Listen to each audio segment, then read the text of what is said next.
Kembali lagi di podcast kita yang berjudul Melampaui Batas, Cerita Transformasi Sang Putri. Yeay.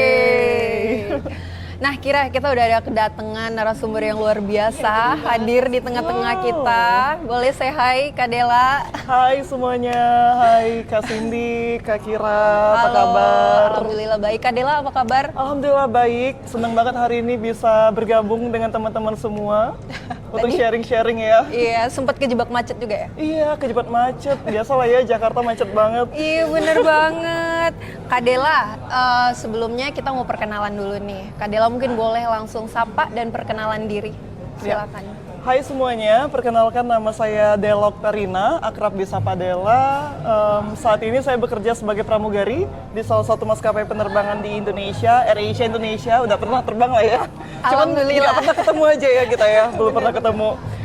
Dan di tahun 2023 saya beserta Cindy juga mengikuti pemilihan Putri Indonesia 2023 dan alhamdulillah terpilih sebagai Putri Indonesia Best Catwalk mewakili Bengkulu pada saat itu. Oh, keren banget. Kira udah pernah nonton Putri Indonesia belum? Udah sih Kak, di TV tuh banyak banget kan. Terus juga keren-keren banget Putri Indonesia tuh. Nah, sekarang kita hadirin Putri Indonesia Bengkulu 2023. Nah, Kak Dela, pertanyaan yang pertama nih. Gimana sih pengalaman Kak Dela dalam kompetisi Putri Indonesia membantu tumbuh secara pribadi dan apa yang paling dipelajari dari proses tersebut? Ya, sebenarnya menjadi Putri Indonesia itu adalah cita-cita ya, kasih di cita-cita dari kecil banget tuh. Kayak setiap kecil kita pasti nonton tuh tiap tahun ada penyelenggaraan Putri Indonesia di TV gitu kan. Dan kayak men-challenge diri juga sih, kayak bisa nggak ya suatu hari saya di sana gitu gabung sebagai one of the beauty woman in Indonesia who's standing at the stage gitu ya. Dan alhamdulillah di tahun 2023 setelah 3 kali percobaan nih, alhamdulillah bisa juga gitu bergabung dalam Yayasan Putri Indonesia. Dan setelah itu menurut saya ada banyak banget sih learning ya yang kita dapatkan dari Putri Indonesia sendiri. Salah satunya adalah leadership. Karena juga kebetulan di Putri Indonesia 2023 saya terpilih sebagai ketua kelas. Bener banget. Dipercaya teman-teman sebagai ketua kelas pada saat itu. Jadi gimana kita membawa jiwa leadership kita, jiwa disiplin, karena memang harus disiplin di tengah kegiatan yang memang cukup padat sampai pagi juga pada saat itu, betul. Jadi gimana kita disiplin untuk diri kita sendiri, disiplin untuk menjaga kesehatan dan lain-lain, itu sangat digembleng menurut saya di Putri Indonesia. Bener banget, karena Putri Indonesia tuh yang paling utama disiplin. Betul. Waktunya, karena kegiatannya padat banget. Padat sekali. Nah Kak Dela, aku pengen tanya nih Kak. Nah, apa tantangan terbesar Kakak nih menghadapi selama proses kompetisi Putri Indonesia? Dan bagaimana Kakak mengatasi hal tersebut? Untuk tantangannya tuh sebenarnya selain tantangan eksternal itu lebih ke internal nggak sih? Kayak persiapannya yang memang harus matang gitu. Karena untuk pesertanya sendiri itu pasti wanita-wanita keren banget ya Kak, dari seluruh provinsi di Indonesia. Nah gimana caranya kita tuh agar tidak minder gitu dengan si perempuan-perempuan keren ini gitu. Nah itu menurut saya poin yang paling utama gitu. Jadi bagaimana kita bersyukur, mempersiapkan diri kita dengan sangat matang, dan juga mengetahui setiap potensi yang ada di diri kita dan juga memaksimalkan setiap kelebihan yang ada di diri kita. Itu menurut saya adalah hal yang sangat challenging gitu. Jadi gimana kita harus mengetahui potensi yang kita punya sehingga bisa membedakan kita dengan peserta-peserta lainnya. Uniqueness point lah gitu. Betul banget. Nah, Kak Dela, kan pengalaman pribadi itu mendorong untuk mengejar karir di dunia penerbangan. Nah, apa sih yang memotivasi Kak Dela? Karena kan Kak Dela ini menjadi seorang pramugari dulu, baru menjadi Putri Indonesia. Betul. Nah, kalau cerita di balik menjadi pramugarinya sendiri nih gimana? Apakah emang cita-cita dari dulu juga atau gimana? Cita-cita dari dulu juga sih sebenarnya Kak Cindy. Jadi setelah tamat SMA kebetulan memang kita sudah untuk fokus ya untuk meniti karir gitu. Karir mana ya sih yang ingin kita tempuh gitu ya. Jadi untuk kuliah pun saya fokus gimana caranya saya tetap kuliah. Namun karena memang sudah ada cita-cita jadi pramugari, jadi bagaimana kuliahnya jalan dan untuk upgrade English skill-nya juga jalan gitu, ya kan? Jadi akhirnya saya memilih kuliah dengan jurusan bahasa Inggris, tapi prodinya hospitality industry gitu. Jadi bahasa Inggrisnya dapet, ilmunya, dan tentang hospitality-nya juga dapet gitu. Dan alhamdulillah setelah berkuliah 3 tahun D3 pada saat itu saya langsung bekerja sebagai pramugari 2018 masuk AirAsia Indonesia. Wow, Gitu. keren banget. Next nih Kak, lanjut. Apa sih dampak positif yang ingin diberikan kepada masyarakat melalui peran sebagai Putri Indonesia dan pramugari, dan gimana memanfaatkan platform yang dimiliki untuk tujuan sosial? Karena yang dari aku ketahuin Kak Dela ini founder dari Komunitas Saya Diet Kantong Plastik. Komunitas Saya Diet Kantong Plastik. Boleh Kak diceritain? Iya, seperti yang kita tahu ya Kak, bahwa Putri Indonesia itu adalah platform yang sangat besar gitu ya, di mana platform ini sebenarnya bisa kita manfaatkan sebagai generasi muda untuk menginspirasi orang lain, mengedukasi dan juga saling menginspirasi lah gitu ya sesama wanita dan juga generasi muda. Nah, layaknya Kak Cindy yang punya passion di bidang lingkungan, saya pun demikian ya. Oleh sebab itu di tahun 2018 juga saya mendirikan komunitas Kak yang namanya Saya Diet Kantong Plastik as a platform for the youth to show their voice and also their power regarding the environmental issue in Indonesia. Karena Indonesia sendiri negara nomor 2 ya Kak penyumbang sampah plastik terbesar di lautan dunia gitu. Nah, dengan adanya platform Putri Indonesia, saya percaya bahwa kita bisa encourage masyarakat gitu ya untuk tidak menggunakan kantong plastik lagi gitu. Dengan cara gimana ya, memanfaatkan platformnya, mengedukasi masyarakat, memanfaatkan sosial media dan sebagainya seperti itu. Nah, ya aku mau tanya juga nih Kak Dela, pasti kan dari hal tersebut, pasti kan kakak mau tahu dong apakah itu berhasil atau enggak di dalam masyarakat. Nah, menurut Kak Dela itu sudah berhasil atau belum di Indonesia? Sebenarnya gerakan kita tuh impact-nya ke masyarakat mau besar ataupun mau kecil itu hal belakangan ya Kak. Yang penting bagaimana kita berkontribusi, punya niat untuk sudah bergerak gitu, melakukan kegiatan nyata, aksi nyata gitu. Namun alhamdulillah ya untuk kegiatan Saya Diet Kantong Plastik sendiri, selain mengedukasi masyarakat untuk tidak menggunakan kantong plastik dan plastik-plastik sekali pakai lainnya, kita juga aktif mengadakan kegiatan recycling activity. Nah, ini makin menarik nih Kak. Kita langsung ke next pertanyaan. Jadi Kak Dela ini kan bekerja dalam 2 profesi atau dengan latar belakang yang berbeda gitu. Nah, gimana sih cara membangun komunikasi pada saat menjadi pramugari dan pada saat menjadi seorang Putri Indonesia? Karena keduanya sebenarnya berhubungan dengan komunikasi kepada masyarakat, kepada orang banyak. Nah, gimana sih Kak? Untuk komunikasi sendiri sebenarnya gampang-gampang susah sih Kak gitu ya, karena di keduanya pun punya aktivitas yang cukup padat gitu. Namun menurut saya komunikasi adalah hal yang sangat penting untuk gimana kita bisa engage dengan orang lain ya. Jadi berbicara mengenai komunikasi menurut saya itu adalah hal yang sangat krusial, namun bukan berarti tidak bisa dilakukan gitu. Jadi untuk pramugarinya sendiri kita bisa fokus ya, tetap fokus untuk melaksanakan tugas dan juga sebagai Putri Indonesia juga bisa gitu. Dan untuk komunikasi sendiri sebenarnya tidak hanya bisa dilakukan secara langsung seperti ini ya, namun juga sudah banyak sekali platform digital yang bisa kita gunakan sebagai media komunikasi yang juga bisa mempermudahkan kita gitu. Bener banget, karena sekarang apa-apa itu udah serba digital. Betul. Informasi semua kita bisa akses melalui digital. Iya. Nah, lanjut nih pertanyaan selanjutnya Kak. Gimana sih sebagai seorang wanita menggabungkan kecantikan dan profesionalisme, dan gimana mendefinisikan kecantikan sejati? Apakah Anda merasa ada tekanan untuk memenuhi standar kecantikan tertentu? Baik, ini udah kayak ini ya pertanyaan Putri Indonesia. Baik, untuk saya sendiri sebenarnya setiap wanita itu cantik Kak, gitu ya. Namun ketika kita berbicara mengenai standar kecantikan tersebut tuh dibentuk, dibuat oleh manusia itu sendiri Kak, gitu.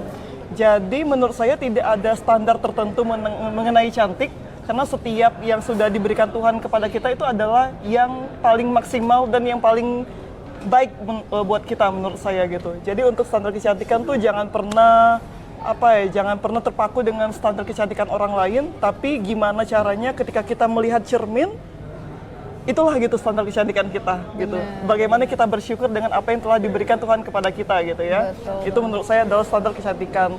Dan ketika berbicara profesionalitas, hubungan antar kecantikan tersebut dengan profesionalitas.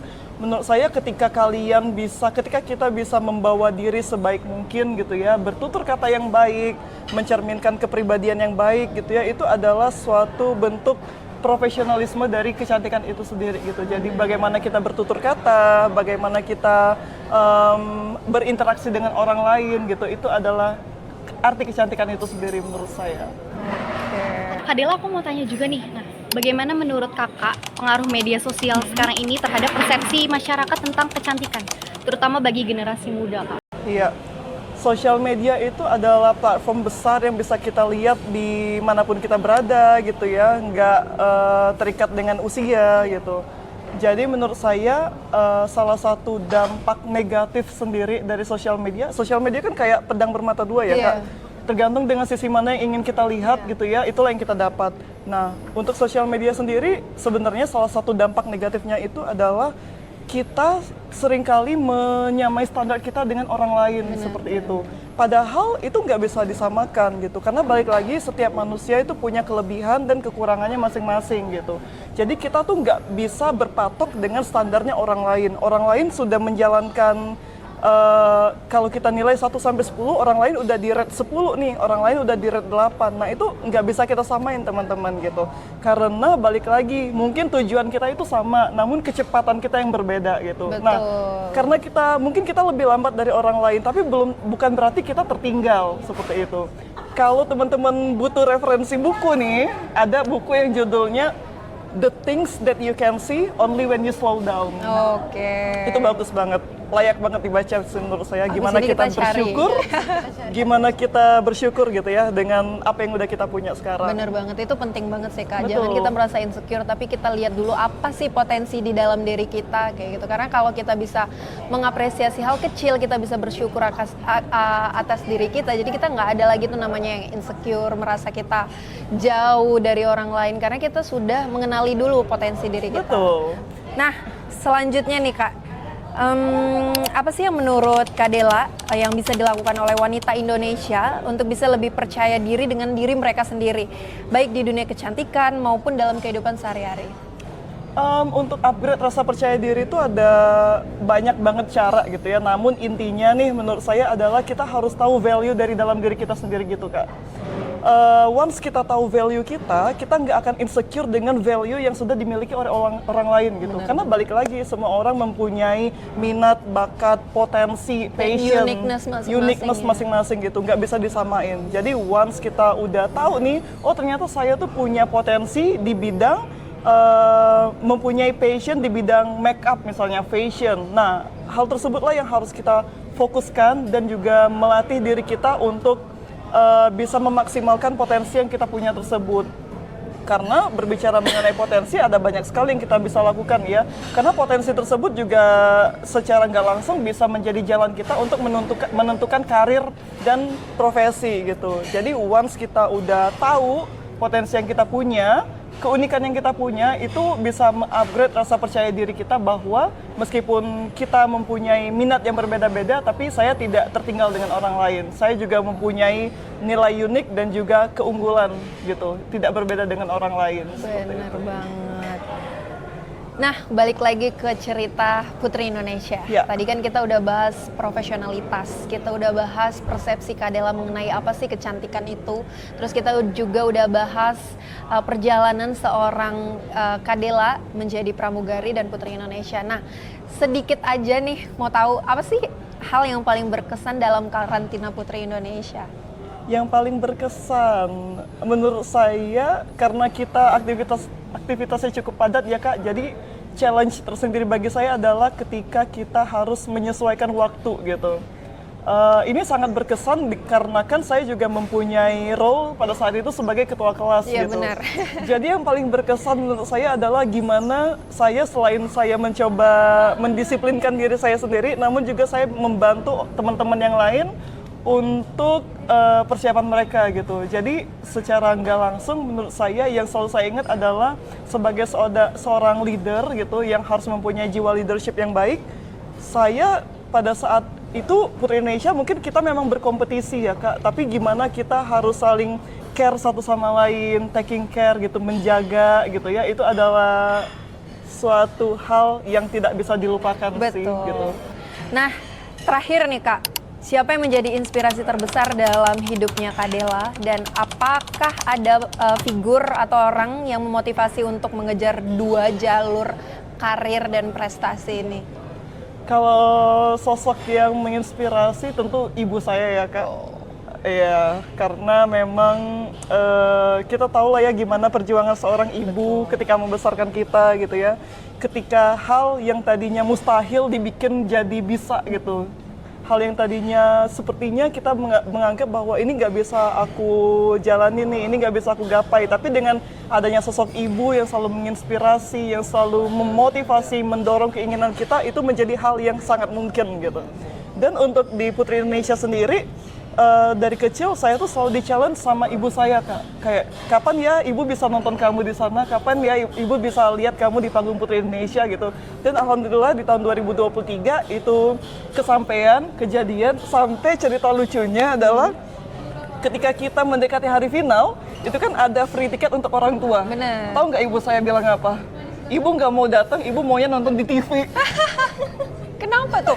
Mungkin deg-degan ya kayak. Karena Kak, Putri Indonesia itu kan kita dari tahun ke tahun nontonnya di TV, Kak, Iya, gitu bener. ya. Nontonnya di TV, jadi mungkin ada hal tersendiri gitu ya, kayak lihat, oh ini ada anak saya nih Akhirnya hari masuk ini TV, masuk TV gitu. bener Tapi banget. akhirnya datang juga sih, karena diomongin kalau mau nonton di TV mah bisa nonton di YouTube besok-besok gitu kan. Tapi kalau nonton live kan nggak bisa diulang ya gitu. Nah Kak Dela, aku juga nih, boleh dong Kak kita kasih sampaikan pesan kepada generasi muda yang ingin mengikuti jejak Kakak gitu. Pesannya apa ya? Value dari sukses, teman-teman tuh harus mempunyai nilai dari kesuksesan itu sendiri gitu.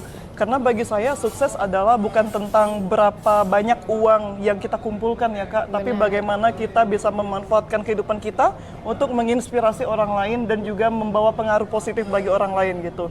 Jadi sebagai generasi muda, ayo gali minat, potensi dan juga kenali dirimu gitu ya. Kembangkan setiap potensi yang ada di diri kita, namun ada baiknya kalau hal tersebut tidak hanya kita manfaatkan untuk diri kita sendiri, tapi bagaimana kita bisa membawa pengaruh besar untuk kehidupan orang lain gitu. Wow, keren banget. Jadi lengkap banget ya kita ceritanya hari ini, udah sosoknya sangat-sangat menginspirasi, yang dibahas juga sangat-sangat banyak nilai yang bisa diambil penonton-penonton kita, bener banget Kira, inspiratif banget. Mungkin abis ini yang awalnya ragu untuk mengambil jalan, mengambil mimpinya jadi lebih termotivasi lagi. Mungkin yang awalnya merasa lelah dengan banyak pekerjaan, tapi Kak Dela dengan profesinya sebagai pramugari dan juga Putri Indonesia tetap juga mengambil langkah pemulihan lingkungan. Ini sangat-sangat keren banget. Jadi udah pesannya, kesannya, mungkin Kak Dela ada hal terakhir yang ingin disampaikan untuk yang nonton podcast kita pada hari ini. Ya, tadi berbicara mengenai something impossible ya Kak. Iya. Quote terakhir aja sih, there is nothing impossible in this world. The world itself said, I'm possible. Wow, boleh tepuk Ingetin ya tangannya. teman-teman, I'm possible gitu. Of course, pokoknya don't stop for dreaming ya. Betul. Keep it dreaming. Jadi ketika kita berani bermimpi, terjatuh pun kita di antara bintang-bintang. Betul, wow. Bener banget. Benar. Nah, makasih banyak banget Kak Dela udah hadir hari ini, menyempatkan Sama-sama, waktunya di tengah terima kasih. aktivitas yang udah padat banget. Abis ini langsung terbang atau gimana? Besok. Kak Dela Senang makasih sekali hari banget ini. udah datang hari ini, udah menginspirasi kita, cerita banyak banget. Semoga kita bisa ngobrol lagi nanti, bisa ngundang Kak Dela lagi. Buat Amin. teman-teman semuanya, makasih yang udah nonton kita. Jangan lupa apa Kir? Like, comment, and subscribe. Oke, kami Cindy Novella dan Sakira Kupayastu. serta kru yang bertugas hari ini pamit undur diri. Thank you, bye.